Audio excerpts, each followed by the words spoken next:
Minisita Jonad Asimwe Akiki abanze kurambura ebintu n'emirimo eriyo neekorwa aha factory y'omwaneegi eya Africa Coffee Park. Nabwanyuma bugiineho bamwe mu beebembezi n'abahingi b'omwana omuri Ntungamo kandi abashoborire entebeekanisa ezi gavumenti eine n'okushagika ba Africa Coffee Park. Coffee is one of the best selling products, selling cash crop.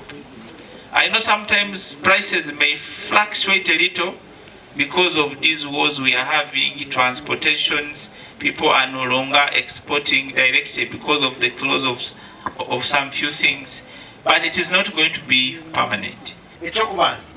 Mura kutukuza mbanka bakugira ngo oyine ebya security byo kubaza kutayo ejo yawe imotoka yawe ubana bashaba no mukazi wawe. I don't know, is that correct? Rojebyo inaba kushaba no mukazi wawe hati itwe ebyo abayiji byo mwani banyo mukazi wawe imotoka yawe ki byona ntwenda kubiyaho tugere nkuna abenyine cyo mwani kibe cyo cyaba ki security yanjye ebenyo yaba bondi yanjye. Nelson Tugume mukuru wa factory nagira ngo hata bariyo mu ntekateka zo kutandika kuhandika abahingi b'omwana bona mu ihanga no kubahwera okuganyirwa omwana gwabo.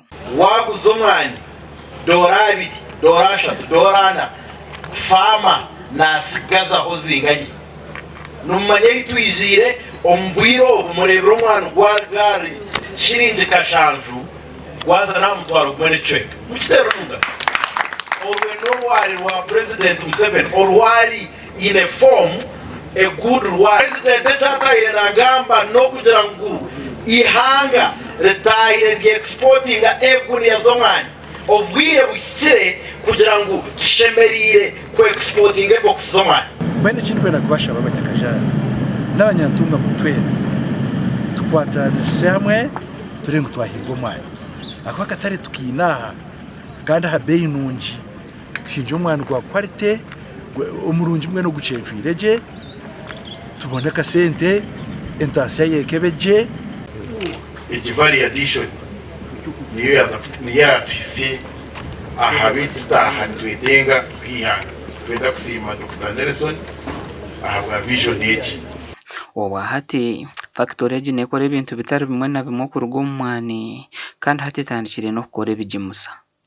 Omuganda Minister wa Science na Technologia Engineer Jonad Asimwe yanjwire ekiragiro kya President okutungura okugura ebintu ebikorirwa mu Uganda no kuchendeza okugura heru y'ihanga kandi ebyo bigambiro bwabira tayayiri ikorero ry'ebitoke area pibido mu Rubushenyi. I may need to know when are we reaching the full capacity here. That's why I asked about the other room of prototype product plant, where we want to put a plant which can produce and we sell. If we can do that one shortly, we work very fast day and night. Within a short time, we implement another Chibuhura project. So it's about time. Minister Asimwe Akiki asimira umurimo gukozerwa hikorero ry'ebitoke eri rya PBD.